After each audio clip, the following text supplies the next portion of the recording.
朱哥哥，你说今天来向鳌拜汇报的人，会不会是我们明珠谷的人？很有可能。反清联盟下有10几个组织，明珠谷是规模最大、威信最高的一个。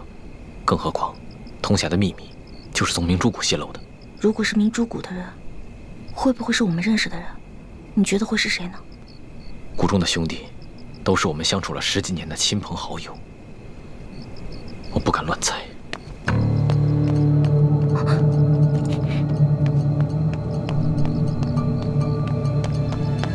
朱哥哥，我好紧张啊！嘘，小声一点。此人脚步轻微，武功很高，不能让他发现了。朱哥哥，你说这个人把自己装扮成这样，连身材都不敢暴露，可见他比其他人更加谨慎，更怕别人认出他来。我心里有种预感，这个人是我们认识的人，而且跟我们非常的熟悉。先不要乱猜。此人既然是咱们自己人，应该已经知道。我们已经知道了他的存在，但他还敢贸然前来，一定是有什么重要的情报要交给鳌拜。等会儿他出来的时候，你悄悄跟踪他，弄清楚他的身份。好，我再想办法去暗杀鳌拜，绝对不能让他把这个情报交给康熙。出来了。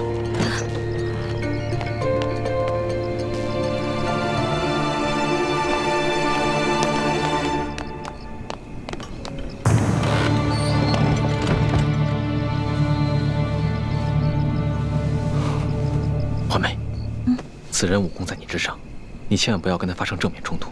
如果被发现了，马上放弃任务逃走，保住自己的性命要紧。行，我知道了，朱哥哥。你还不知道我吗？从小我胆就小，我肯定不会跟他正面发生冲突的。倒是你，鳌拜的武功很高的，你可千万注意自己别受伤了。你放心吧，我不会让自己有事的，不会把你一个人留在这世上。行动吧，小心。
人呢？哎，糟了，我又把人给跟丢了。朱哥哥又得看笑话了。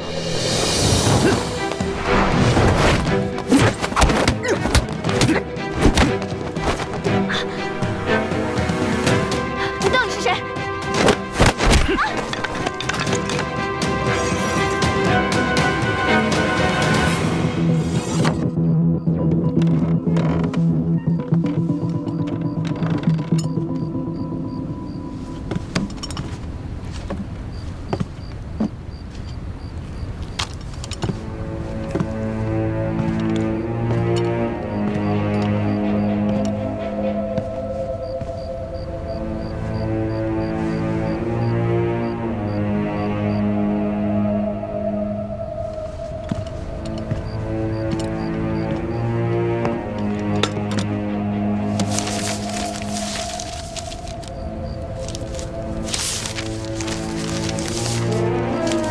想不到鳌拜如此谨慎，他与手下往来的信件，全部都是用密语写成，其他人就算是拿到了，也看不懂。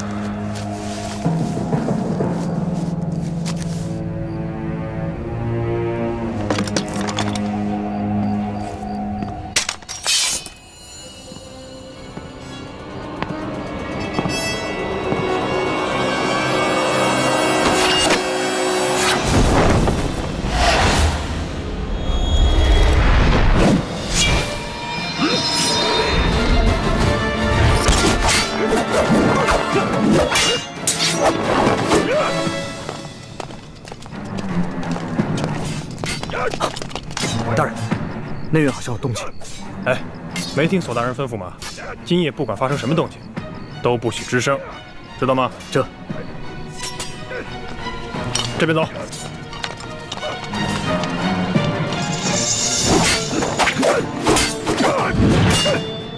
幸亏老夫早有防范，要不然真的就中了你的暗算。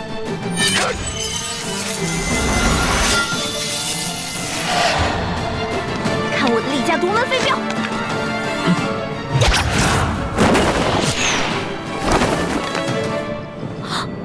可以啊，居然全都接住了。你这发暗器的功夫太差了，哪儿学的功夫？简直丢你师傅的脸！我刚刚逗你玩的，现在才是真格的。看招！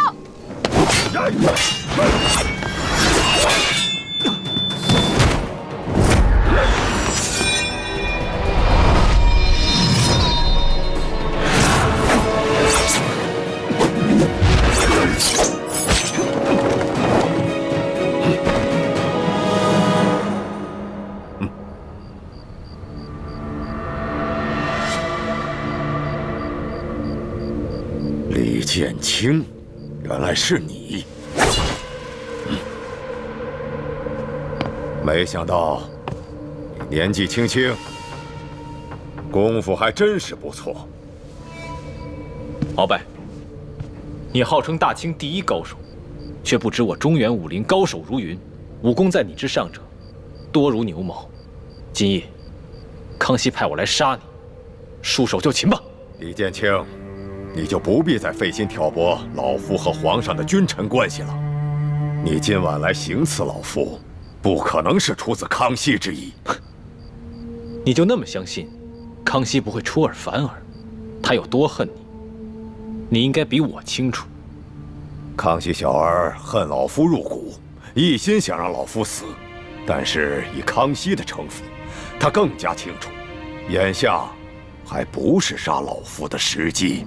你对朝廷的价值，无非只剩下你所掌控的情报网。康熙将你革职软禁，天下皆知。你的那些手下，早就惶惶不可终日了。他们暂时还肯效忠于你，一来不过是受了你大补丸的控制，你的余威还在。但实话告诉你，大补丸的解药我已经解出来了。什么？你现在可以解大补丸的毒了？若非如此，我跟易欢怎敢公然跟你翻脸？想不到啊，你年纪轻轻，不但武功高强，这医术之高明，也是老夫平生之仅见，可真是了不得呀！这第二是你的那些手下，跟朝廷还没有建立起联系的渠道，但是以康熙的智慧，相信用不了多久，他就会让你那些手下主动去投靠朝廷，到时候他们直接建立起了联系。你以为康熙还会留着你这条老狗吗？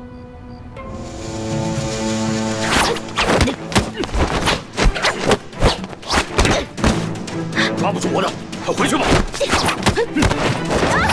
好人命，好人命！小女子知错了，再也不敢了。这样差，还敢逞能？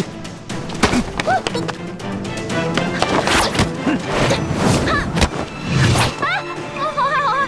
你再饶我一次吧，我这次真的不敢了，我真的不敢了，真的。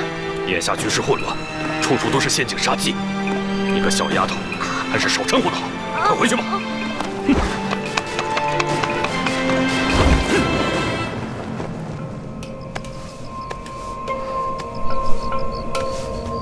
李剑清，你和李一欢兄妹二人，都是来自明珠谷的前明余孽，你们二人的存在，就是我大清的一大威胁。鳌拜，你最好想清楚3件事情。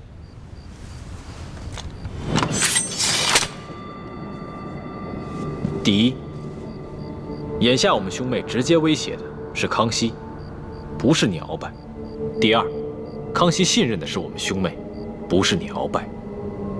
第三，康熙最恨最想杀的，不是我们兄妹，还是鳌拜你。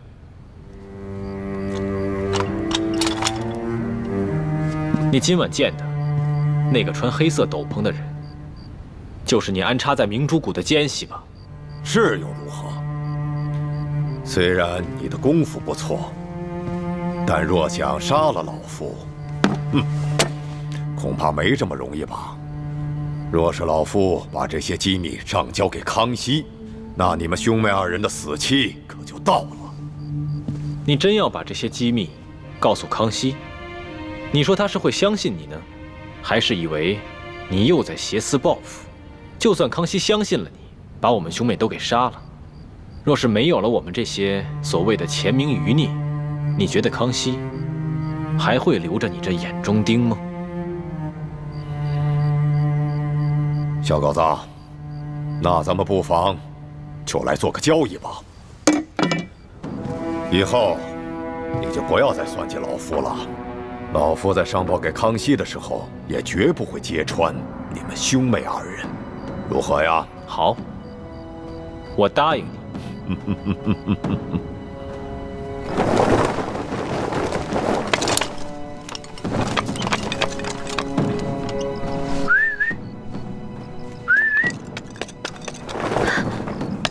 欢妹，朱哥哥，欢妹，你没事吧？没事儿，只不过人被我给跟丢了。人没事就好，我这边也失手了。估计那个内奸早就算准我们会去行刺鳌拜，提前把我们特制的迷药解药给了鳌拜。鳌拜早有防备，我没能杀得了他。你没事吧？没受伤吧？你这么关心我，就算受伤也值了。你放心吧，我跟鳌拜不相上下，他杀不了我，我也杀不了他。朱哥哥，我跟那个人交手了，我觉得他武功的路子跟我们明珠谷很像。你怎么跟他交手了？我不是让你远远跟着，不要动手的吗？哎呀，跟踪人不是没经验吗？我去跟踪他，被他发现了。不过好奇怪啊，他明明好几次都可以杀了我的，可他最后都手下留情。虽然他用黑色斗篷把自己的身形全部罩住了，我看不清他的身形是什么样的，但是从他武功身法和揭发暗器的路数，我感觉他就是我们明珠谷的人。看来这个人认识你，所以才会对你手下留情。有没有听到他说话的声音？他是用假声跟我说话的，但是他用假声的方法跟咱们平时学的变声技法是一路的。我敢断定，这个人不仅是我们明珠谷的人，还是我们非常熟知的人。这个人究竟会是谁？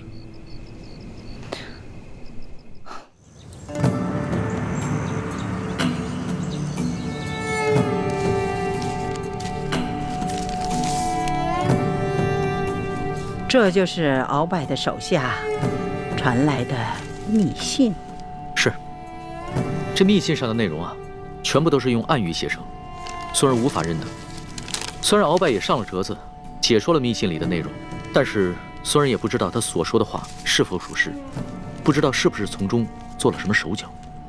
孙儿想皇祖母见多识广，也许能认识，所以啊，就特地拿过来给您看看。哎呀，哀家又不是神仙，哀家也得好好的琢磨琢磨。皇祖母，虽说这鳌拜多年来肆意妄为，但是啊，一直对皇祖母敬畏3分。他呀，一直嚷嚷着要见皇祖母呢。鳌拜的性子，哀家是清楚的。他要这个时候来见哀家，那不仅是不交出情报，还一定会搬出曾经怎样救过太宗皇帝的命啊，曾经铲除多尔衮那些陈年旧事啊，倒让哀家为难。不如冷他个半年，让他自己好好的反省反省。待半年以后，鳌拜的锐气磨得差不多了，认清现实了，那个时候哀家会亲自去见他，让他自觉地交出他手上所有的情报，才可奏效。皇祖母说的有理。皇祖母，孙儿还有政务要处理，就先告退了。好，那你就去吧。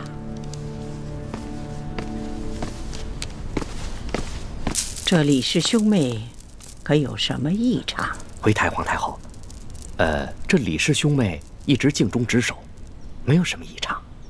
不知为什么，哀家对他们二人真是有些不放心的。你要继续替哀家看住他们二人，不可掉以轻心。奴才明白。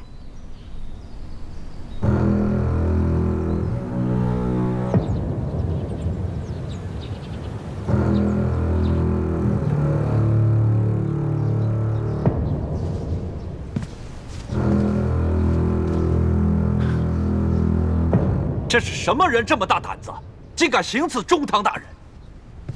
中堂大人放心，我把这帮守卫狠狠地骂了一顿，罚他们半年俸禄。真是气死我了！中堂大人放心，从今天晚上开始，守卫您的侍卫，我会让他们增加1倍的人。有劳索大人费心了。应该的。回去禀告皇上，罪臣这点伤，一时半会儿死不了。那就太好了。中堂大人，这皇上一直都记挂着您。既然中堂大人身子无碍了，我想皇上也可以放心了。哦，对了，现在这太医院里面医术最高的就是李太医了，要不要请他来，也给您老人家瞧瞧身子？这要多谢索大人的好意了。老夫这点小伤，哪儿好去惊动李太医呢？那好，既然中堂大人身子无碍了，那我就回禀皇上，索图告退了。索大人，请留步。你们带着蔡太医前去开方，其他人都先退下吧。是。告退。哈。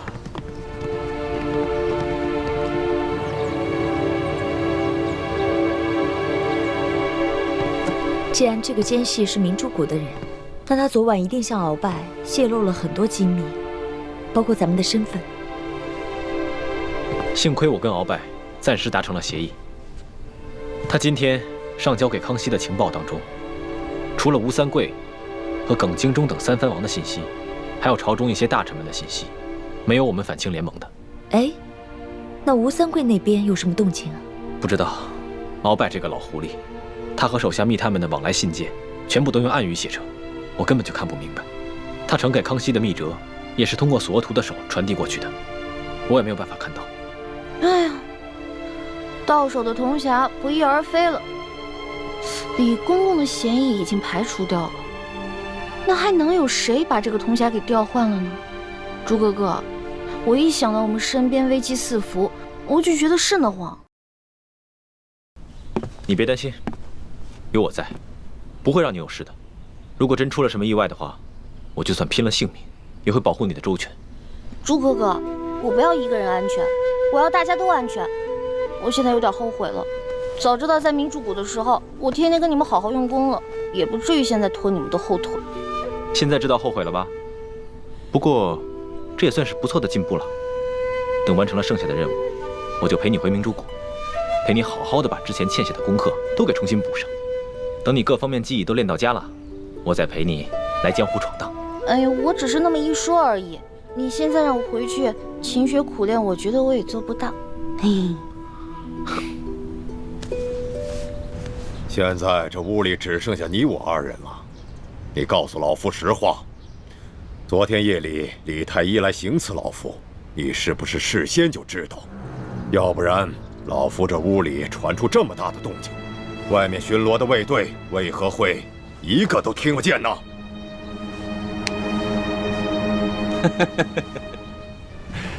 敖中堂，你要是这么说，那可真是冤枉我索额图了。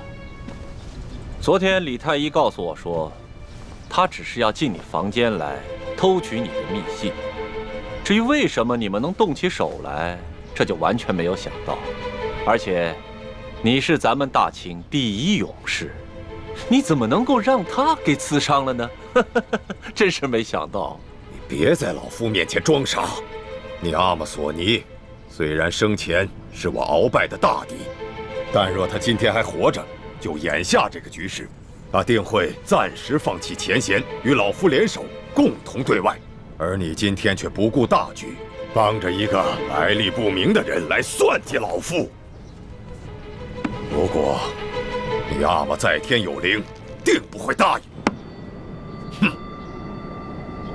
敖中堂，李太医跟我说了，他是在偷取密信的时候被你发现了，所以才不得不刺伤你，才能顺利的脱身。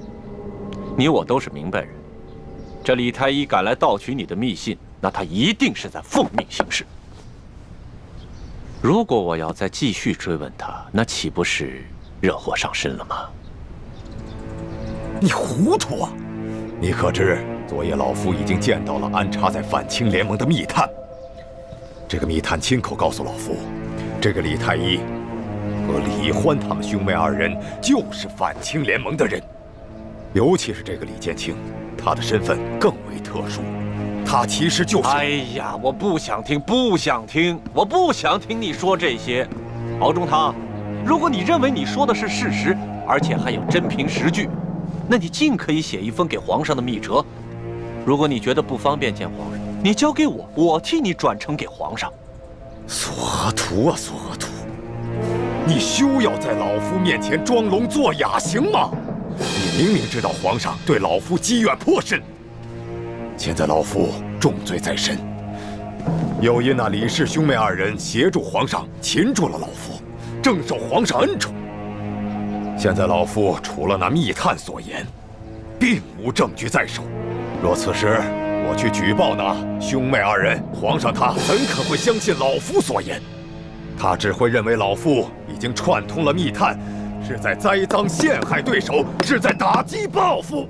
敖中堂，既然你都不敢跟皇上直言，你凭什么让我去逆皇上的龙鳞？你告诉我，你这安得起飞一石二鸟之心？索额图啊，索额图！你就是个老滑头！若不是因为你和那李氏兄妹二人一样，正受皇上的恩宠，你以为我鳌拜今天愿意低声下气的求你这个政敌吗？哼！我知道你这心里边也清楚，那李氏兄妹二人可疑，但是你不敢表露分毫，你反而会去讨好他们兄妹。现在老夫把他们兄妹二人的身份信息都告诉了你，你就去查证，然后上报给皇上，这是多么大的一件功劳啊！既然话都说到这儿了，敖中堂，我也告诉你，我索额图为官，永远只相信一句话，那就是少管闲事，少说话，闭着眼睛夹着尾巴做人。我现在不求有功，但求无过，可以安安稳稳的去伺候皇上。至于别的，我想不了那么多。既然敖中堂身子无碍，那索额图告辞了。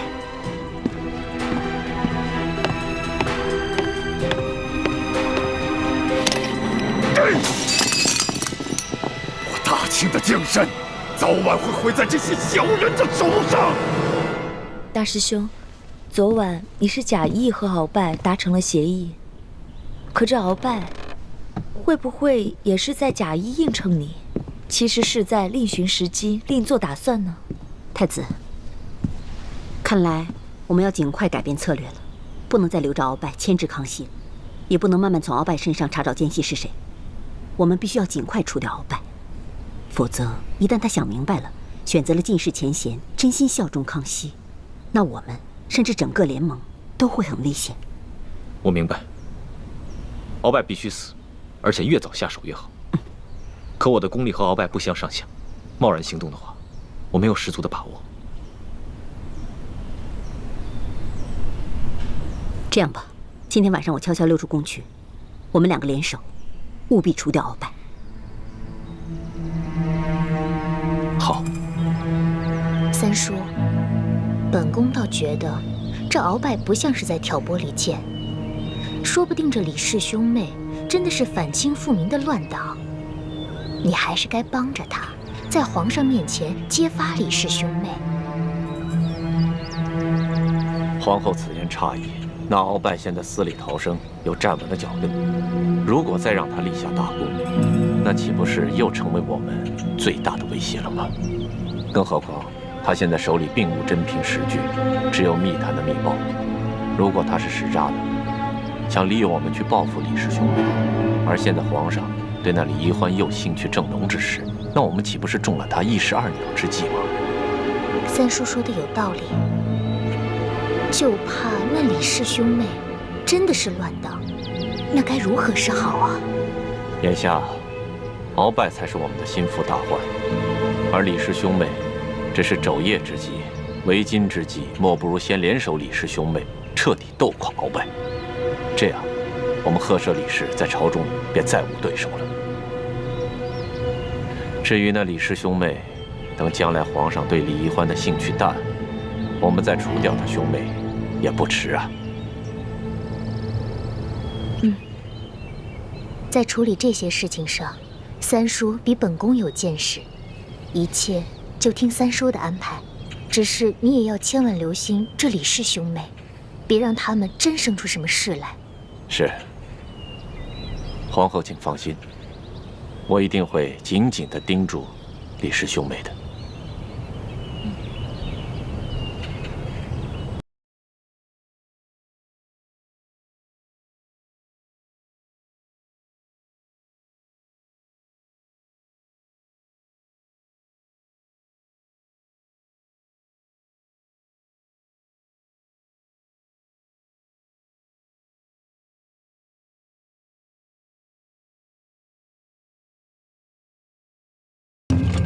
怎么这么多守卫？你不是说跟索额图达成默契，把守卫都撤走了吗？索额图是奉旨保护鳌拜，所以面上的功夫还是要做的。只要我们弄出点动静，这些守卫就会配合的被我们引开。焕儿，你去引开卫兵，我和太子去杀鳌拜。知道了，六师傅、朱哥哥注意安全，小心，小心。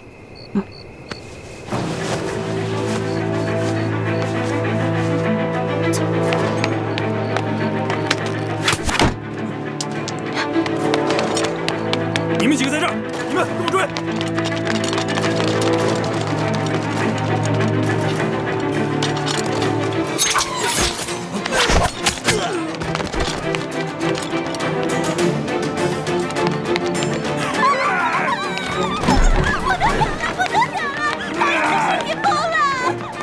哎呀！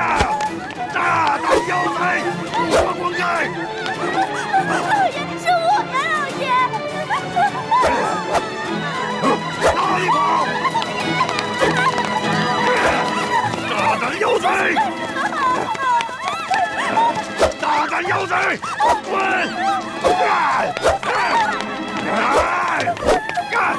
老夫乃大清第一勇士，敢害老夫！我今天要把你们剁成肉酱！李宜欢，你敢骗老夫，我这就送你上西天！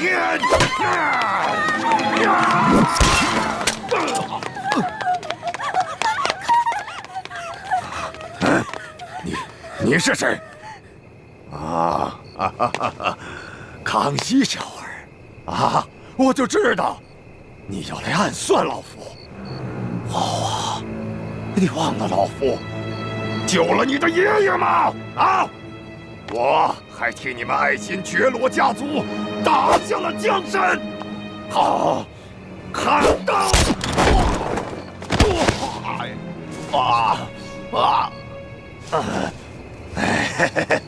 康熙小儿，今天老夫要跟你同归于尽！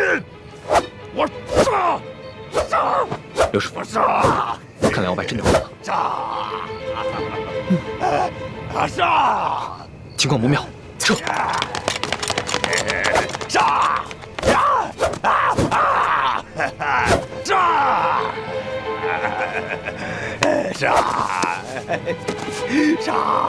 杀！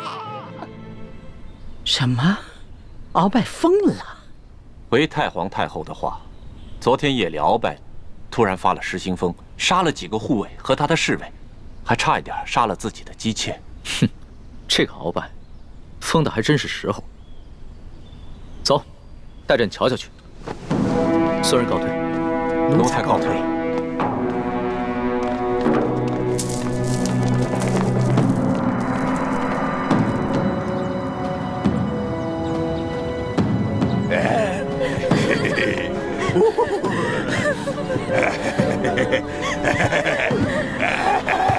这好好的一个人，怎么说疯就疯了？你们是怎么伺候你们家老爷的？回皇上，老爷子从前环御赐受了伤，就有些精神恍惚，从而召了太医院的蔡太医来瞧，说是没有大碍，休养几日便能好。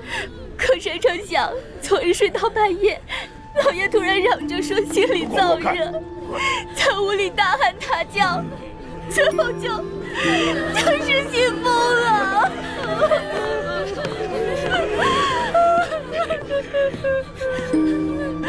皇上，明丽，你快看看，鳌拜患的是什么病？是。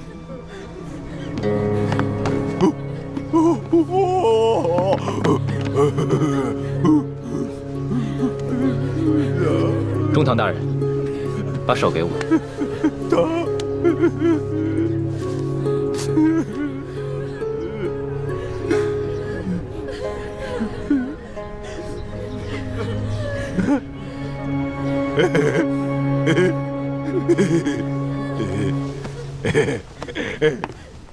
皇上，中堂大人不是病，而是中了迷魂散之毒。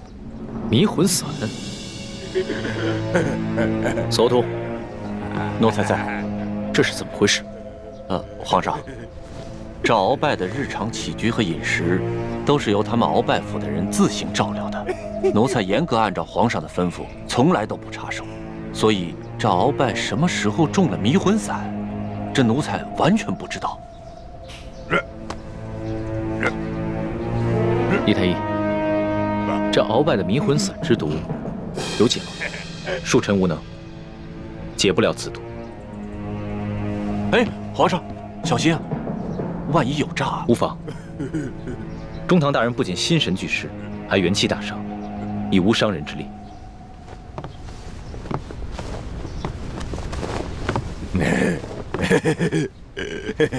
鳌拜，你可还认得朕？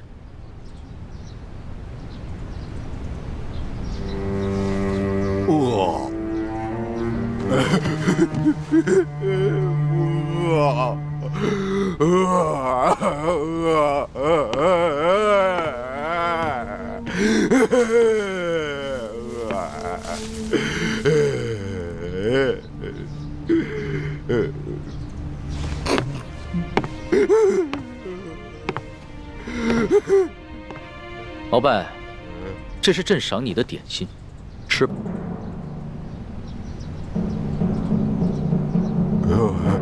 点心？对啊，你不是说你饿了吗？这是朕特意从御膳房里给你带的，快吃吧。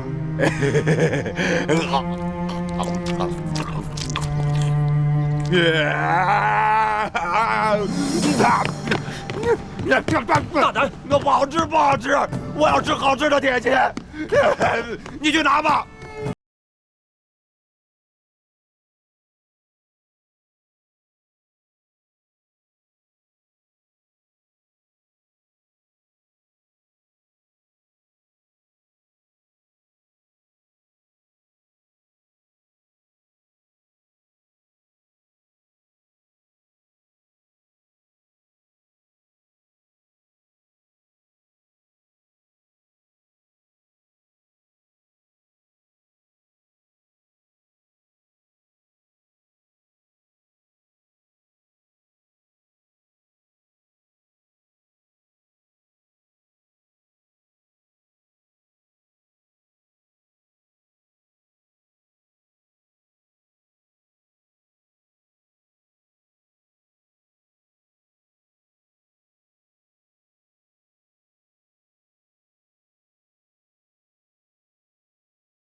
啊！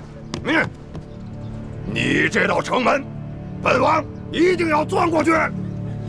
勇士们，跟着本王，杀！杀！杀！杀！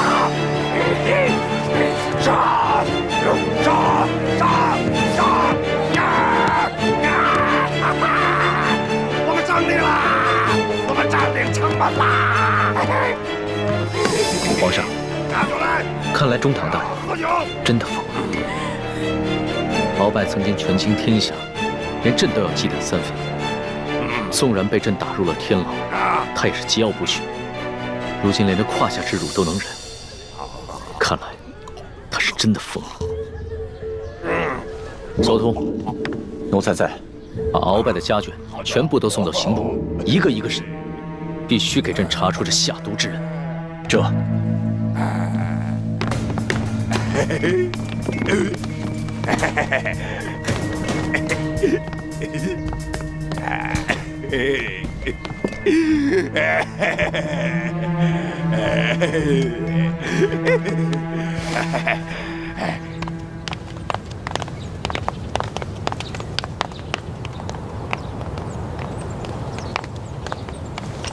李太医，为什么不把鳌拜一下子解决了？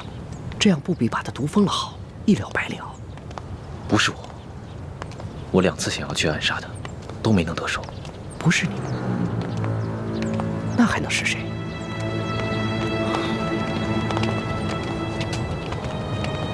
难道会是索图？这件事情太过蹊跷，以后行事千万要小心，万不可声张。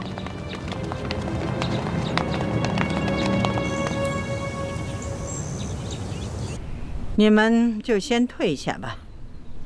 这是。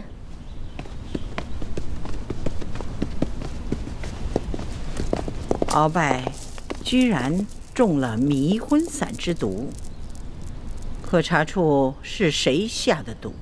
此事已经交给索额图去查办了。皇上，哀家知道你极为憎恨鳌拜，未免心太急了些。哦，皇祖母，鳌拜中毒，并非是孙儿下的旨。不是你，那又是谁呢？索额图不是奉旨守卫吗？怎么还会让人得手？孙儿也觉得此事很蹊跷，会不会是鳌拜当初在侍卫中就埋伏了奸细，现在看鳌拜失了势，就不想再受他的挟持，所以就把鳌拜给毒疯了。鳌拜这一疯啊，他手上的情报线可就无处可查了。曾儿，你虽然除了鳌拜，从此大权在握，但你身上的担子实在太重了，不可掉以轻心呢。皇祖母，请放心，孙儿定不会让您失望的。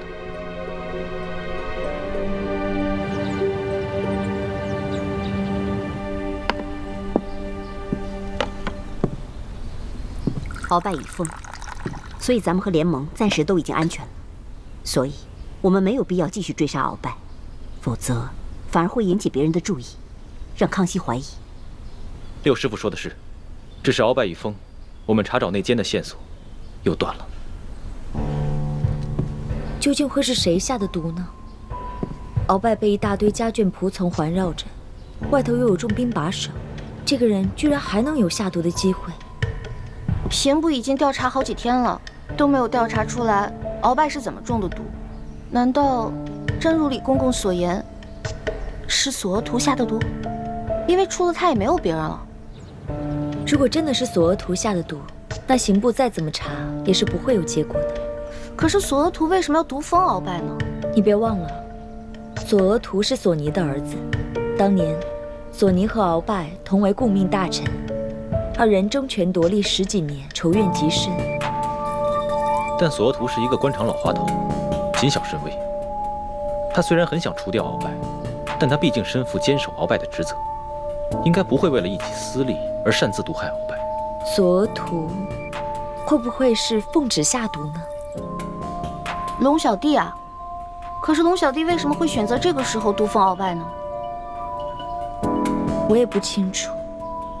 也许康熙是想告诉天下人，鳌拜这棵大树已经完全倒下了，逼着他的手下另寻出路，这样康熙就有可能接手鳌拜执掌的情报网络了。这个不太可能。康熙城府极深，既然忍气吞声跟鳌拜谈判了，应该不会这么快就改变主意出尔反尔。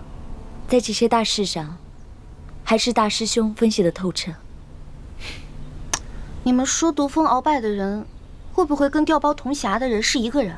有这个可能，而且这2件事不一定是一个人，有可能是一伙人。不知这伙人是什么来路，不仅对康熙和鳌拜了如指掌，也熟悉我们的状况，甚至还能自由出入这大内深宫和重兵把守的鳌拜府邸。也不知这伙人是敌是友，是友为何不与我们联手？是敌又为何不向康熙举报我们呢？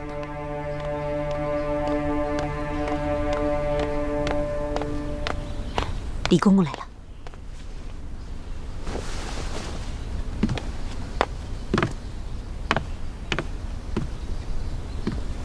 皇上有旨，宣丽嫔娘娘御书房觐见。妾身遵旨。公公，您是不是听错了？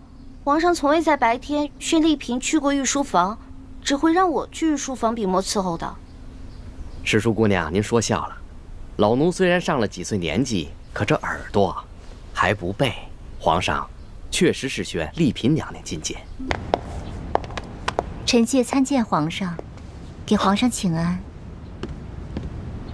文心，不必多礼。谢皇上。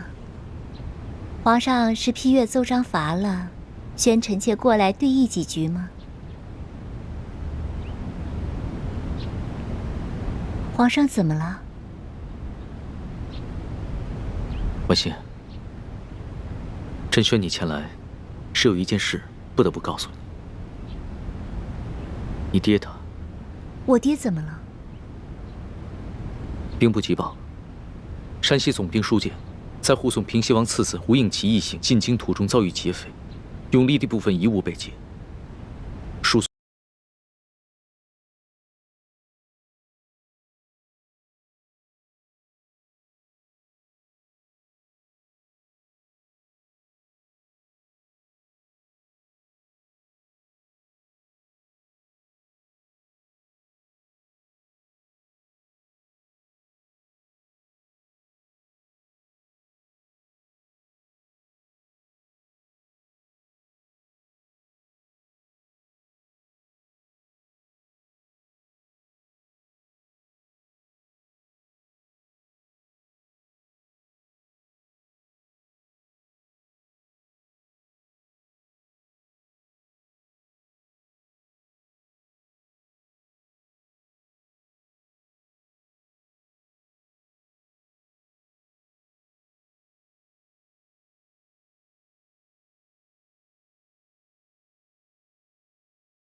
文心，这已经不是一起普通的劫匪案，这背后牵扯到许多重大的机密。你爹现在还躺在案发地点附近的一个驿馆当中，不能移动。要是你爹他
速去速回，执意只带了少量的侍卫，微服出行。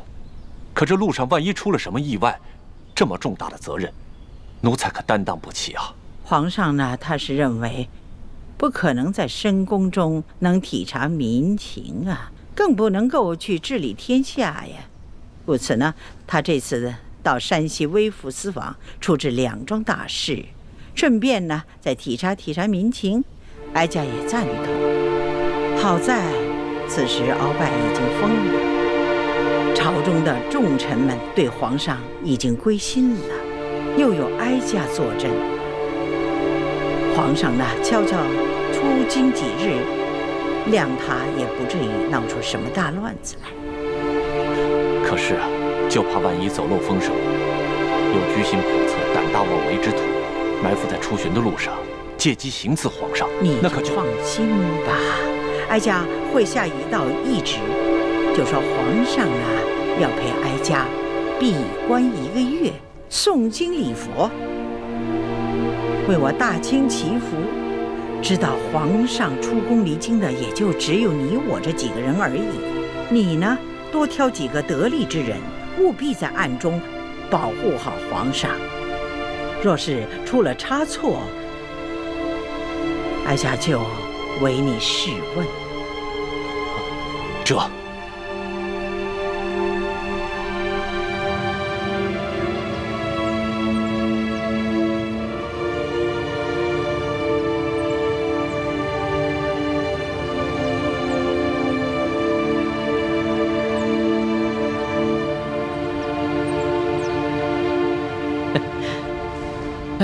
好了，等明儿一早一出宫，朕就摇身一变，变成钦差大臣龙三了。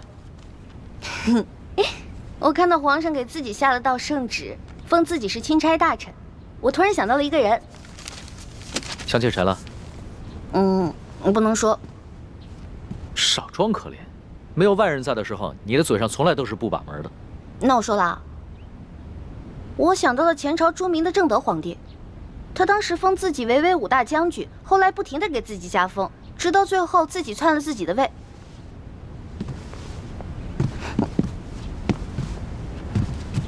你居然拿朕和正德那个昏君比？看，生气了吧？小心眼儿！我只是突然想到了这个典故，就是想在肚子里腹诽一下。本来我不想说的啊，是你让我说的。你看，说完你就生气。正德这个皇帝啊，从来就没有认清身为皇帝的职责，他只是把皇帝当成了一个游戏，而把天下的人都当成游戏的筹码。他是朕的前车之鉴，朕是绝对不会效仿他的。朕写了这道圣旨，只是为了出宫查案方便。是，我的龙小弟是天底下最好的皇上，是个圣人，是个天子。那个正德就是个糊涂虫。他连给我的龙小弟提鞋的份儿都不配，是不是啊？这话听着舒坦。千穿万穿，马屁不穿。哎呀，在这宫里啊，只有你和朕敢这么调笑。本来朕想到叔家命在旦夕，秦要是又不知道被谁给劫走了，朕的心情很是沉重。没想到跟你说笑2句，心情就轻松了下来。好了。有了这道圣旨，又有了这个如朕亲临的金牌，应该足以应付出宫以后的一切状况了。我来帮你保管。那可不行，你连自己都能弄丢了，我可不能把这个圣旨和金牌交给你这大马虎保管。看不起人是不是？在宫里你罩着我，但是出了宫以后，就是我罩着你了。吹，使劲吹啊！大清朝吹牛不上税。给我，给我。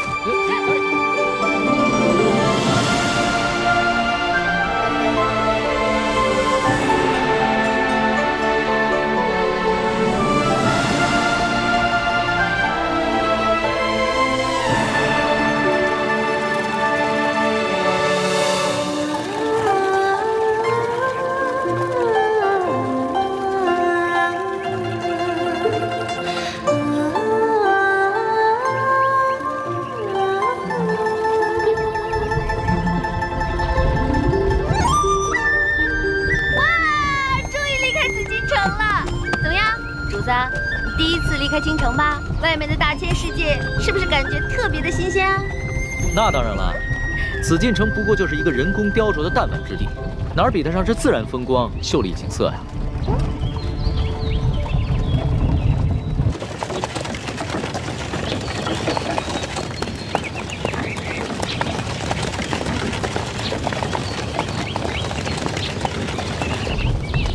哎，这是什么呀？这个呀，这个是新娘回门，是民间的风俗。现在你知道了吧？外面的大千世界啊，可比你的紫禁城里面有趣多了。真确实是大开眼界了。不过咱们可不能只顾着观光，还得抓紧赶路。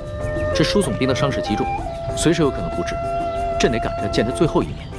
错了，你出了紫禁城就不能老说朕了，得说我。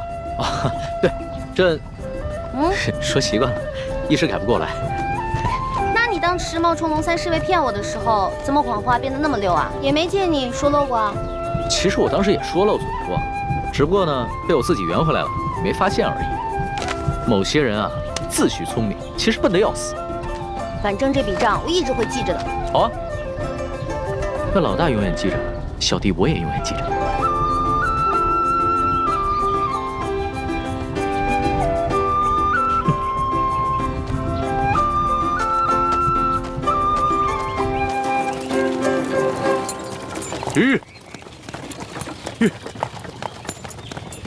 前方路已坍塌，可能需要另辟路径。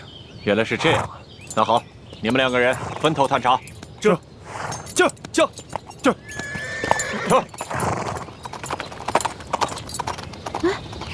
那个不是纳赛吗？他们都乔装打扮成侍卫，一前一后的干嘛呀？索图啊，精选了30个大内高手在暗中保护我，我不许他们靠得太近，以免引人注意暴露身份。所以啊，就把他们分成了3组，一组在前探路，一组殿后。果然安排的妥当啊。索图以前只是被鳌拜打压得太狠了，所以不得不韬光养晦。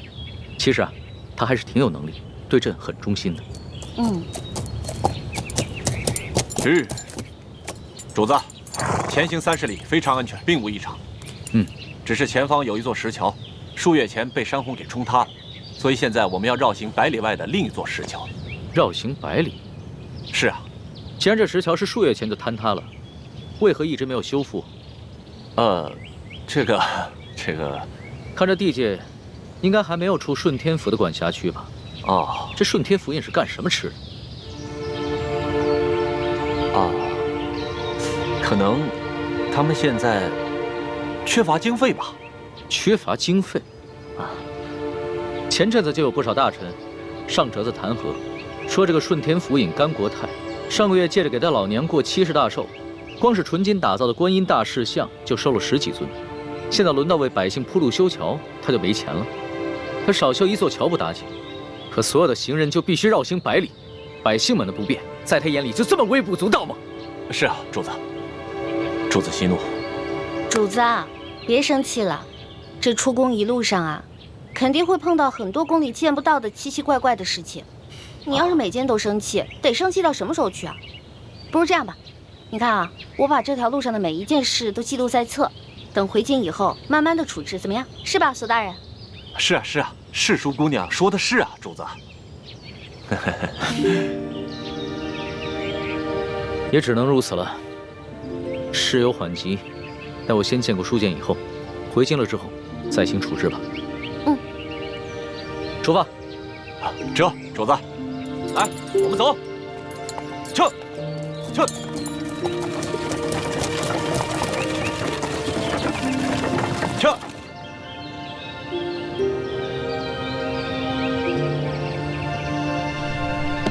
六师傅，有什么急事需要现在商量？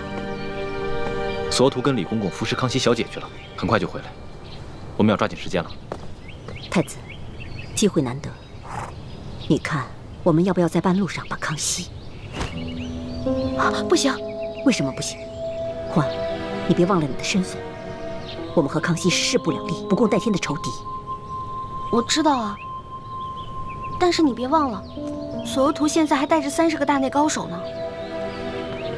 那30个大内高手，我和太子、倾城3个人足以对付，而你和康熙同乘一车，若是由你出手偷袭的话，索额图他们根本就来不及救火。让我出手？不行，我下不了那个手。你下不了手也得下。朱哥哥，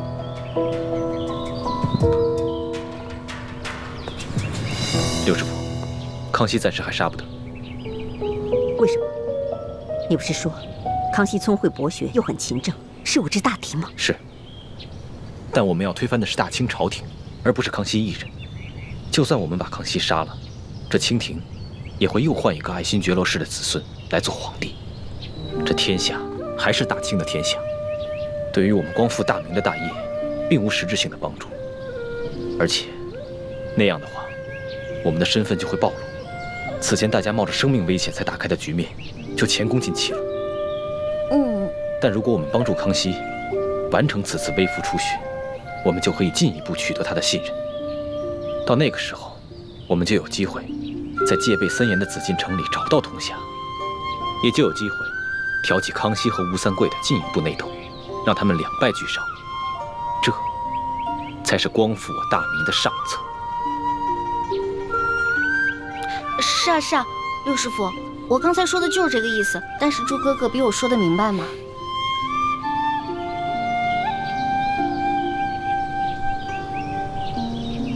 师傅，我也赞成大师兄的策略。只有找到铜匣，取出了宝藏，我们才有实力聚合全天下光复大明的力量，组建一支强大的军队，才能完成大业。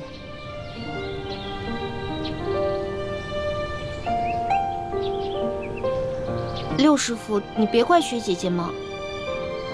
我知道，你们一心想着为梅花门牺牲的几百口人报仇，可正是因为这样，咱们才更要顾全大局啊，对吧？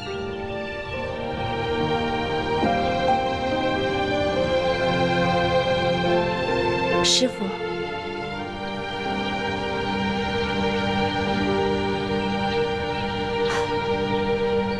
既然你们3个都反对，我也无话可说了。我现在最担心的是，如果舒剑真的被救活了，倾城此去与他相见，万一被他识破，倾城乃是冒名顶替，后果不堪设想。事已至此，担心也无用，也只能随机应变了。不过我觉得，舒剑受了这么重的伤，未必能瞧出破绽。薛姐姐说的对。哎，朱哥哥，趁着康熙还没回来，你陪我去小河边洗洗手呗。好，走。朱哥哥，快！哇，朱哥哥！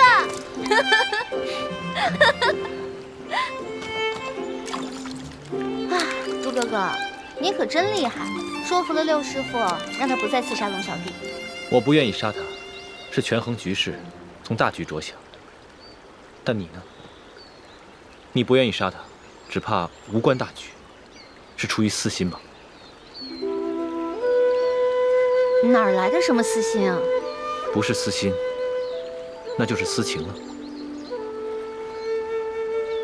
环妹，你对男女之事十分懵懂，我担心你跟他相处久了，你对他的感情，连你自己都没有察觉。朱哥哥，你说什么呢？我对他的感觉，他就是皇上啊。我只是不想失去一个全天下最有权势的小弟罢了，跟你想的完全不是一回事儿。真的吗？当然是真的了，亏咱俩还从小一起长大呢，这么点默契都没有啊？好吧，那我暂且相信你吧。不过如果有一天让我发现你骗了我，我就改变主意，亲手杀了他。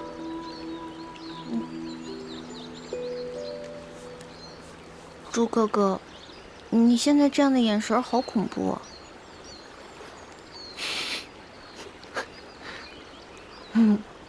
有人来了。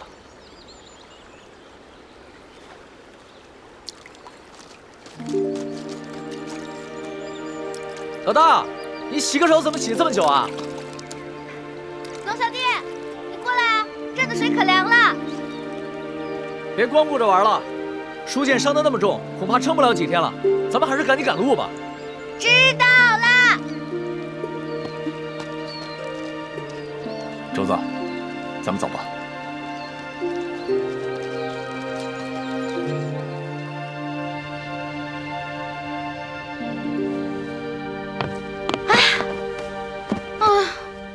累死我了！之前在宫里处处小心，步步为营，都不敢喝我的野山葡萄酒。嘿，酒，来吧。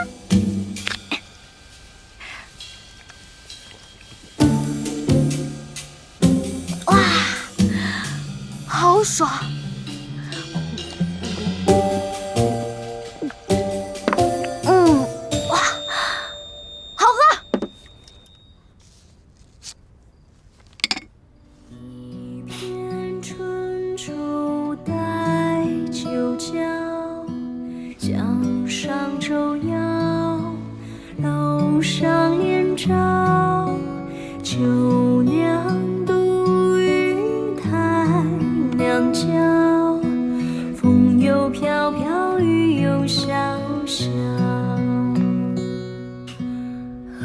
这个丫头一出宫兴致就这么好。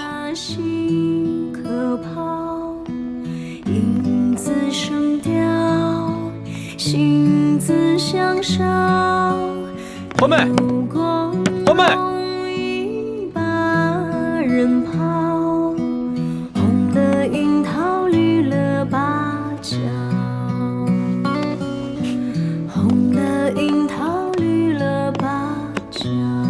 欢妹，欢妹，开门啊！欢妹，热死我了！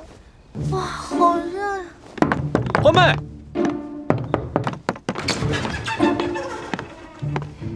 欢妹，怎么了？一准是喝醉了。以前就有这样的毛病，喜欢喝酒，偏偏呢酒量又不行，没喝几杯就醉了，一醉就会旁若无人的且歌且舞。肯定啊。是在宫里面憋坏了，这出宫啊，就跟撒了欢的马似的。花儿，欢妹，开门啊！花儿，欢妹，花儿，欢妹。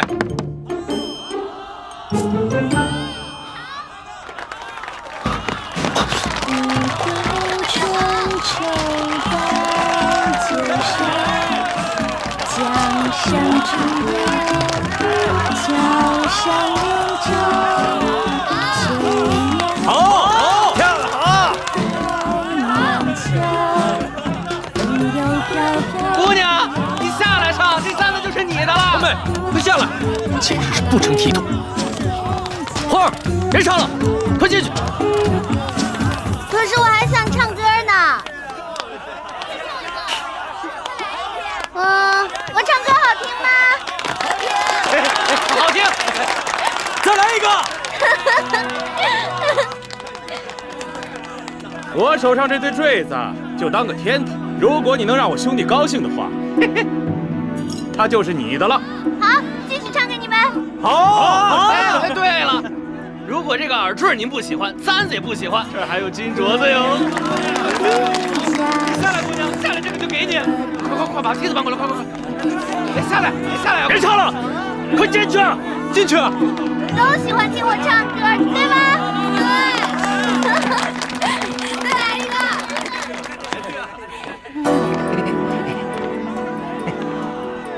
来，姑娘，也给你戴上。来，伸出手来。金镯子，我才不要什么金镯子呢！不要。这个不喜欢呐？没事，爷还有杨志毅的镯子呢。欢妹，给我下来！小心，老爷！谁啊？你呀，好大的胆子，敢搅爷的好事儿！你哪来的？搅你好事怎么了？啊！你再动我一下，我动你怎么了？找死啊你！啊！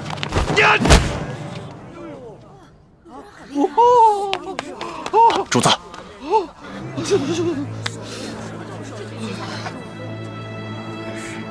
住手！展开！